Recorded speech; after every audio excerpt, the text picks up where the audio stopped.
अगर आपको भी हो जाती है टेंशन तो आप बिल्कुल सही शो देख रहे हैं। टैक्स गुरु है वो नाम जो करता है आपकी टैक्स की मुश्किल को आसान, बनाता है आपको टेंशन फ्री। नमस्कार, मैं हूं प्रियंका संभव, आप देख रहे हैं टैक्स गुरु। अगले आधे घंटे में हम आपके लिए टैक्स को बनाएंगे आसान, आपका टैक्स बचाएंगे, आपको टैक्स प्लानिंग की सही राह दिखाएंगे और टैक्स से जुड़े आपकी सारी समस्याओं का हल देंगे आपके और हमारे टैक्स एक्सपर्ट यानी टैक्स गुरु सुभाष लखोटिया जी। तो इनसे हम ढेर सारी बातें करेंगे, ढेर सारे सवाल पूछेंगे जो आप हमें भेज रहे हैं। लेकिन उससे पहले आपको बता देते कि आज शो का फोकस क्या रहने वाला है। क्या टैक्स छूट के लिए कंपनी में निवेश का प्रूफ कंपनी की बताई तारीख तक जमा करना ही जरूरी है? ट्रस्ट को किराया देते हैं तो कंपनी से एचआरए की छूट का फायदा मिल सकता है या नहीं? और सुलझाएंगे एक सीनियर सिटीजन दर्शक की उलझन कि वो 20% टैक्स के दायरे में आने के बाद भी बैंक में फॉर्म 15 जमा कर सकती हैं ताकि टीडीएस उनका नहीं कटे। ये इन सारे सवालों का जवाब देंगे लखोटिया जी। लेकिन उससे पहले एक सवाल जो हमारे कई दर्शक हमें बार बार पूछ रहे हैं कि अब सभी को अपने इन्वेस्टमेंट का प्रूफ ऑफिसेज में जमा करना है और इनके ऑफिस के अकाउंटेंट्स इनको डेट्स भेज रहे हैं। कहीं कहा जा रहा है 15 फरवरी, कहीं कहा जा रहा है 20 फरवरी, कहीं कहा जा रहा है 28 फरवरी। तो लखोटिया जी, फरवरी में ही सारे इन्वेस्टमेंट के प्रूफ देने हैं, लेकिन मार्च में भी तो हम इन्वेस्ट करेंगे, तो क्या फरवरी में ही देना जो कंपनी डेट मांग रही है वो जरूरी है? साधारणतया वेतनभोगी कर्मचारी को 80C, 80CCG या 80D या 80 अन्य दूसरे सेक्शनों में अगर छूट लेनी हो तो 31 मार्च तक निवेश किया जा सकता है और छूट ली जा सकती है।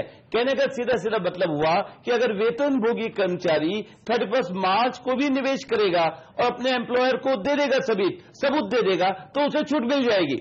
परंतु समस्या यहां आ रही है, फरवरी का मिडिल महीना पार हो गया, towards the end of February हम चल रहे हैं और वेतनभोगी कर्मचारियों को, ढेर सारों को अपने एम्प्लॉयर से एक एनवेलप में स्लिप मिल रही है। वैसे तो स्लिप देखते ही डर रहे हैं कि कहीं पिंक स्लिप तो नहीं है, पर लकीली पिंक स्लिप नहीं है और इस स्लिप में यही लिखा हुआ है कि वेतनभोगी कर्मचारी आप अपने इन्वेस्टमेंट्स के प्रूफ अवश्य 28 फरवरी तक जमा दे दें। अगर नहीं देंगे जमा तो हम 80C आदि के रिलीफ आपको नहीं दे पाएंगे। ये पत्र पढ़ के मेरे ख्याल से एम्प्लॉइज सारे दुखी हो गए हैं, चिंता में है कि क्या अगर 28 फरवरी तक निवेश नहीं कर पाए तो छूट मिलेगी या नहीं मिलेगी। दोस्तों, अगर आयकर कानून की तरफ नजर डालें तो वहां पर हमारे पास क्लियर कट प्रावधान है कि 31 मार्च तक हम निवेश कर सकते हैं, एम्प्लॉयर को डिटेल दे सकते हैं और हमें लाभ मिलेगा। परंतु कई कंपनियां जिनके एम्प्लॉइज ज्यादा हैं, 5,000, 10,000, 15,000 एम्प्लॉइज हैं, वे लोग पत्र लिख रहे हैं कि कृपया 20, 25, 28 फरवरी तक सब डिटेल दे दें। प्रैक्टिकली इनकम टैक्स लॉ में कहीं भी कोई मनाही नहीं है और एम्प्लॉयर चाहे तो ऐसा पत्र दे सकता है। वेतनभोगी कर्मचारियों के लिए प्रैक्टिकल एडवाइस यही है कि अगर आपको दे आपका एम्प्लॉयर लव लेटर कि 28 फरवरी तक जरूर दे देना, डिटेल्स सबूत देना, तो जरूर दे दो। परंतु कोई कारण से नहीं दे पाए या निवेश बाद में किया आपने तो भी ऐसी चिंता नहीं है भैया, 31 मार्च तक भी निवेश करेंगे और डिटेल्स दे देंगे एम्प्लॉयर को तो टीडीएस का बेनिफिट मिलेगा इन सब डिडक्शन पे। और कोई कारण से नहीं मिल पाए, टैक्स कट गया पहले ही, तो ऐसे में अपनी रिटर्न भर देना, जो रिफंड बनता है रिफंड मिल जाएगा। कुल मिलाकर चिंता की कोई बात नहीं। चलिए अब चिंता दूर करते हैं उन दर्शकों का जो हमारे शो से जुड़कर टैक्स से जुड़े अपने सवाल पूछते हैं। गुड़गांव से अशोक कुमार यादव जी फोन लाइन पर अपनी पत्नी के लिए सवाल पूछ रहे हैं। अशोक जी नमस्ते, पूछिए। नमस्कार लखोटिया जी, नमस्कार। नमस्ते जी, बोलो जी। मैं आपका बहुत बड़ा फैन हूँ, जो आपके जो एडवाइसेज होती है उससे बहुत फायदा होता है हम लोगों को। एक तो आप लेते रहो, लोगों की बता रहे हो, जो बातें फायदा देती है आपके दोस्तों को, घूमने वालों को, सबको बतलाइए। अब बताइए सवाल आपका। सवाल यह है, मेरी wife central excise custom Mumbai में पोस्टेड है। अच्छा जी। अच्छा, वो हॉस्टल में रहती है जो कि प्रतिभा पाटिल का हॉस्टल है, ट्रस्ट के अंडर है। हाँ जी। तो वो जब उन्होंने रेंट की रिसीट सबमिट की अपने एम्प्लॉयर को तो उन्होंने रिफ्यूज कर दिया कि हम इस पे रिबेट नहीं देंगे आपको, क्योंकि ये रजिस्ट्रेशन जो है ट्रस्ट के अंडर है। तो क्या ऐसा रूल है कि उसको टैक्स में जो डिडक्शंस मिलने चाहिए वो मिलेंगे या नहीं? आपकी पत्नी को डिडक्शन जरूर मिलेंगे, 100% मिलेंगे, क्योंकि आयकर कानून में देखा जाए तो कहीं भी नियम नहीं है कि अगर आपने हाउस रेंट अलाउंस के बेनिफिट लेने के लिए भुगतान किया किराया का तो किराया किसी इंडिविजुअल को देना पड़ेगा। इंडिविजुअल को दो, फर्म को दो, कंपनी को दो, चैरिटी ट्रस्ट को दो, और किराया call it by any name, फिर भी डिडक्शन मिलेगा। इसलिए अपनी पत्नी के एम्प्लॉयर जो है उनको ये दिखला दीजिए सेक्शन की धारा कि सेक्शन 10 के तहत हम किराया देते हैं किसी को भी, तो भी हमें छूट मिलेगी। Call the rent by any name, तो भी मिलेगी छूट। यानी अशोक जी, आपकी पत्नी के पास किराए की रसीद है, वो एचआरए बिल्कुल सही तरह से क्लेम कर सकती हैं। बढ़ते हैं अगले सवाल की तरफ। संजय कुमार का सवाल लेते हैं। अप्रैल से लेकर सितंबर 2013 तक ये किराए के घर में रहे थे और किराया 99,000 रुपए इन्होंने दिया था। इसके बाद वो अपने घर में शिफ्ट हो गए। अब संजय जानना चाहते हैं कि नियम के मुताबिक सालाना 1 लाख से ज्यादा यानी महीने का 8,333 रुपए किराया होने पर मकान मालिक का पैन नंबर देना पड़ेगा इन्हें या नहीं? क्योंकि अब अपने घर में शिफ्ट हो गए, तो क्या मकान मालिक के पास जाएं, उसका पैन नंबर दें और फिर अपनी कंपनी को दें? भैया आप अपने जोड़ बाकी ज्यादा मत करो। आपने कहा 99,999 आपने पेमेंट किया और खुद ही बोल रहे हो कि महीने का बनता 8,833 समथिंग। महीने का मत जोड़ो, आयकर कानून में जो लिखा है उसी को पढ़ो, और उस कानून के तहत पर्टिकुलरली सर्कुलर नंबर 8 जो आया, 8 नंबर सर्कुलर पिछले साल जो आया, उसके तहत क्लियर कट लिखा हुआ है कि साल भर का, जी हाँ पूरे साल भर का 1 लाख रुपए से ज्यादा पेमेंट है हाउस रेंट का आपके लैंडलॉर्ड को, तभी उसका परमानेंट अकाउंट नंबर चाहिए। महीने के हिसाब से जोड़बाकी नहीं करना है। इस अवस्था में आपको अपने लैंडलॉर्ड का, पुराने लैंडलॉर्ड का पैन नंबर देने की प्रक्रिया करने की बिल्कुल जरूरत नहीं है, क्योंकि चाहे 6 महीने हो, पर इस पूरे फाइनेंशियल ईयर में आपने भुगतान किया 1 लाख से कम, तो पैन नंबर न दो तो भी कोई तकलीफ नहीं, एचआरए का बेनिफिट मिलेगा। और अब तो आप अपने नए मकान में आ गए, बहुत बधाई। सुमित गुप्ता जी का अगला सवाल लेंगे। सुमित के पिता की मौत के बाद उनकी मां को ग्रेच्युटी, पीएफ, लीव इनकैशमेंट और एलआईसी मिलाकर 40 लाख रुपए मिले हैं। सुमित जानना चाहते हैं क्या उन्हें मां का इनकम टैक्स भरना होगा? साथ ही सुमित अगर उस पैसे की फिक्स डिपॉजिट करवा देते हैं, उस पर क्या इनकी माता जी को टैक्स देना पड़ेगा? सुमित, पैसे मिले हैं आपकी मम्मी को, और ये पिताजी की डेथ के बाद मिले हैं, ग्रेच्युटी या लीव एनकैशमेंट या प्रोविडेंट फंड, सब मिला के जो पैसे हैं, इनके ऊपर किसी प्रकार का टैक्स आपकी मम्मी को नहीं देना पड़ेगा। उनको इनकम टैक्स रिटर्न भी इसके लिए भरने की जरूरत नहीं है, परंतु 40 लाख रुपए को अगर आप निवेश करेंगे और आएगा बैंक से ब्याज, तो इनकम टैक्स रिटर्न भरना पड़ेगा। बेहतर है मम्मी का पैन नंबर अप्लाई कर दो और फिर रिटर्न भरो हर साल। और अगर रिटर्न भरने की भी इच्छा नहीं है, कुछ करने की इच्छा नहीं है, तो ऐसे में मम्मी के 40 लाख रुपए को 100% एग्जम्पशन कराने के लिए टैक्स फ्री बॉन्ड में निवेश करो। इसी के साथ वक्त हो गया है ब्रेक का। ब्रेक के बाद जानेंगे कि बैंक एफडी के ब्याज को रिटर्न में दिखाना क्यों जरूरी है, और टीडीएस तो कट गया है, ये सोचकर रिटर्न में ब्याज नहीं दिखाना है आपकी बड़ी गलती।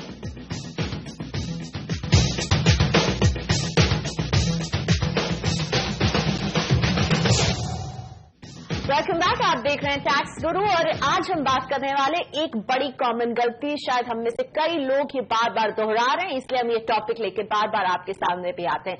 कई दर्शक हमें लिख रहे हैं, हमें फोन करके पूछ रहे हैं कि उन्हें अपने बैंक एफडी को रिटर्न में दिखाना क्यों जरूरी है। और लखोटिया जी, ये सवाल इसलिए क्योंकि टैक्स तो कट ही जाता है, फिर क्यों इसे रिटर्न में दिखाएं? बात तो सही है, लोग सोचेंगे सही कि देखो हमारे एफडी का ब्याज आया, टैक्स भी काट लिया बैंक में, अब रिटर्न में दिखलाऊं न दिखलाऊं फर्क क्या पड़ता है, कोई मैंने चोरी थोड़ी की है।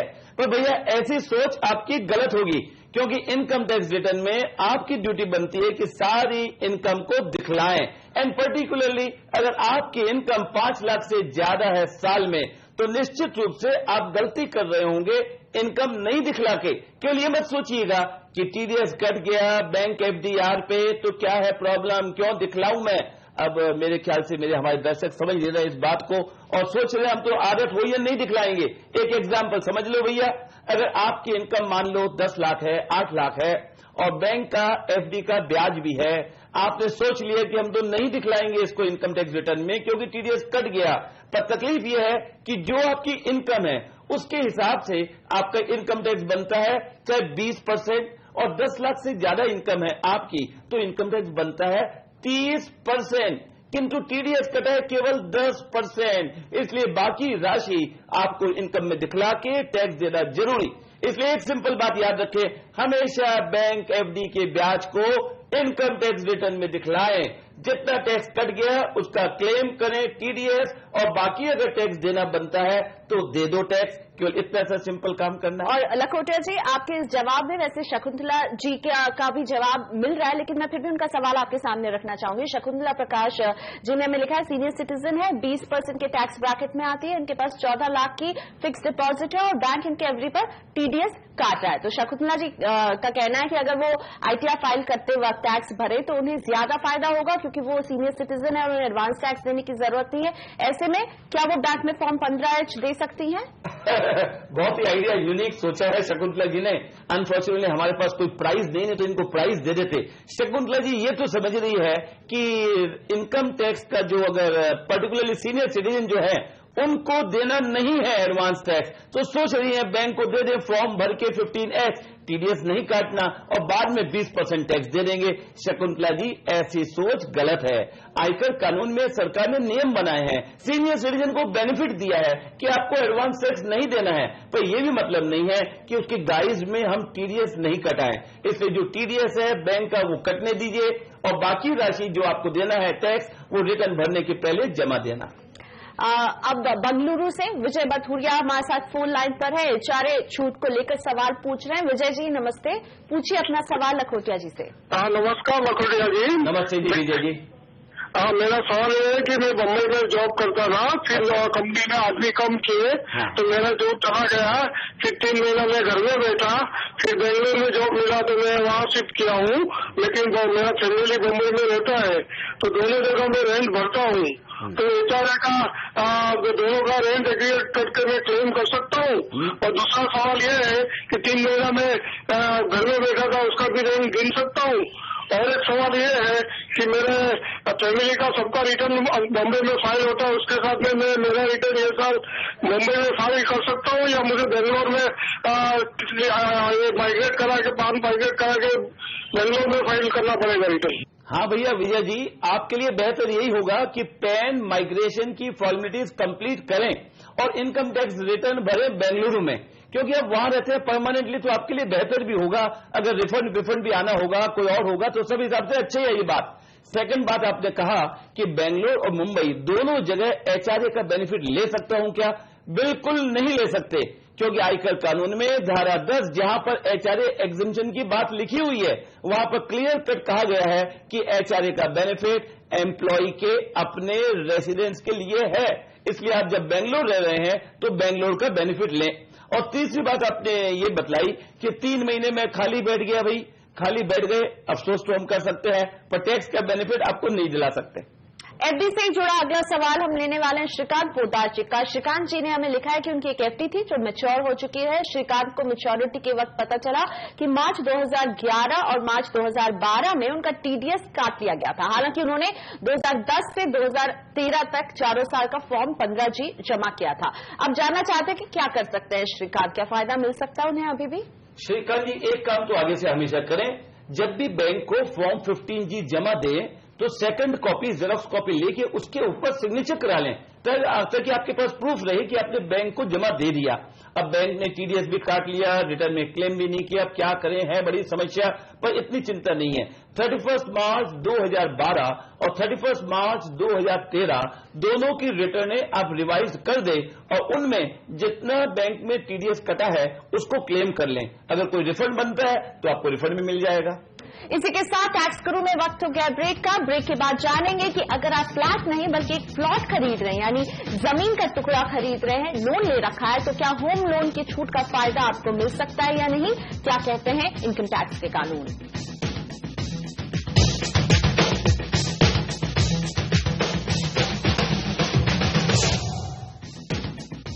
Welcome back. आप देख रहे हैं टैक्स गुरु टैक्स से जुड़े हमारे सभी सवालों का जवाब देते हैं और आपके लिए टैक्स को बनाते हैं आसान। हम सभी जानते हैं कि सेक्शन 80C के तहत इंश्योरेंस प्रीमियम पर छूट मिलती है, लेकिन टैक्स गुरु से समझते हैं क्या टैक्स गुरु यूलिप और टर्म इंश्योरेंस पॉलिसी का भी प्रीमियम अगर हम अदा कर रहे हैं तो उसकी छूट हमें मिल सकती है 80C के तहत? आगे से ऐसे सवाल मत पूछा करिए, क्योंकि अगर वित्त मंत्रालय सुन लेगा तो अगली बार सोचेगा कि करदाता को इसमें चिंता हो रही है, इसमें तो कुछ हटा दें क्या। पर कोई बात नहीं, आज के दिन में जो कानून है आयकर कानून में, उसके तहत धारा 80C के तहत आप इंश्योरेंस पॉलिसी का प्रीमियम दीजिए। किसी भी प्रकार की पॉलिसी हो, चाहे टर्म डिपॉजिट हो, चाहे एंडाउमेंट हो, चाहे सिंगल प्रीमियम पॉलिसी हो, और चाहे पेमेंट का यूलिप का, सभी के लिए आपको आयकर की धारा 80C में टोटल 1 लाख रुपए की छूट मिलेगी अन्य इन्वेस्टमेंट्स के साथ मिला के। इसलिए आपका फायदा है, नुकसान की कोई बात नहीं।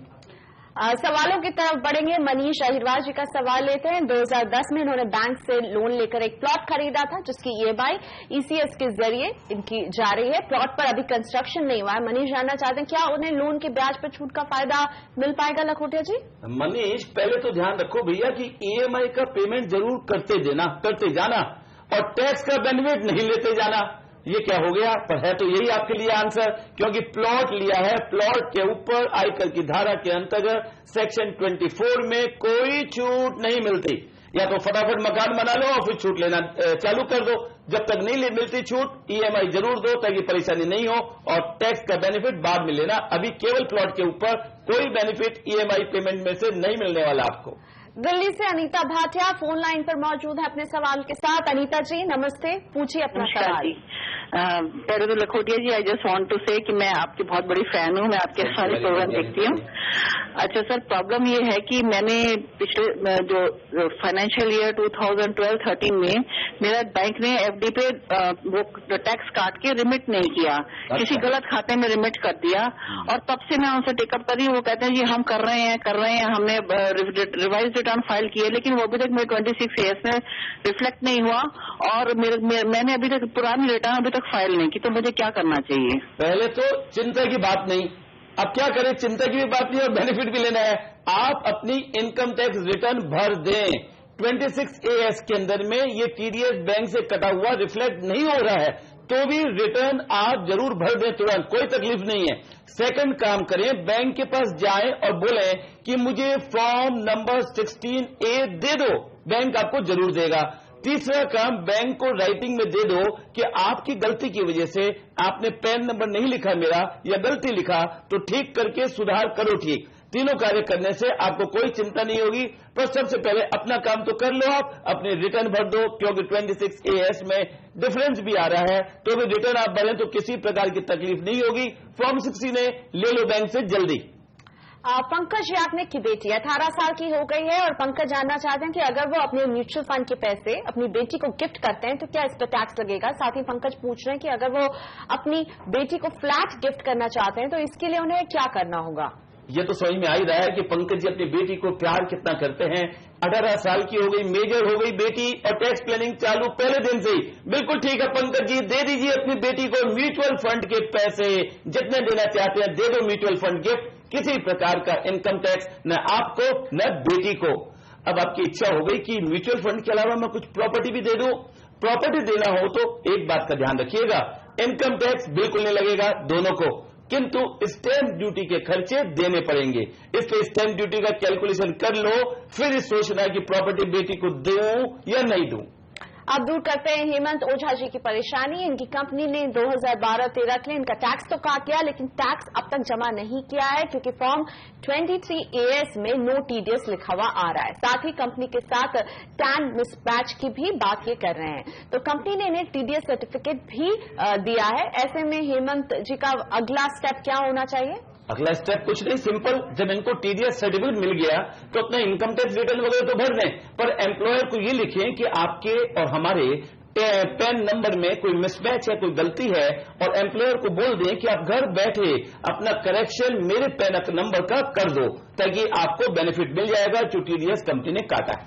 इसी के साथ लखोटिया जी आपका धन्यवाद टैक्स को बेहद आसान बनाने के लिए। लेकिन अभी भी टैक्स से जुड़ा कोई सवाल आपको परेशान कर रहा हो तो आप हमें जरूर लिखें, भेजिए अपने सवाल, हम इसे रखेंगे टैक्स गुरु के सामने। आप अपना सवाल हमें SMS के जरिए भेज सकते हैं, टीचर लिखकर स्पेस दीजिए, अपना सवाल और नाम लिखकर 51818 पर इसे भेज दीजिए। आप हमें ईमेल भी कर सकते हैं tax@moneycontrol.com पर। साथ ही में ये पता जो आपकी स्क्रीन पर दिख रहा है इस पर भी भेज सकते हैं अपने सवाल। तो आज टैक्स गुरु में हमें यही इजाजत दीजिए, अगले हफ्ते हम फिर हाजिर रहेंगे आपके टैक्स की टेंशन दूर करने के लिए। तब तक के लिए नमस्कार।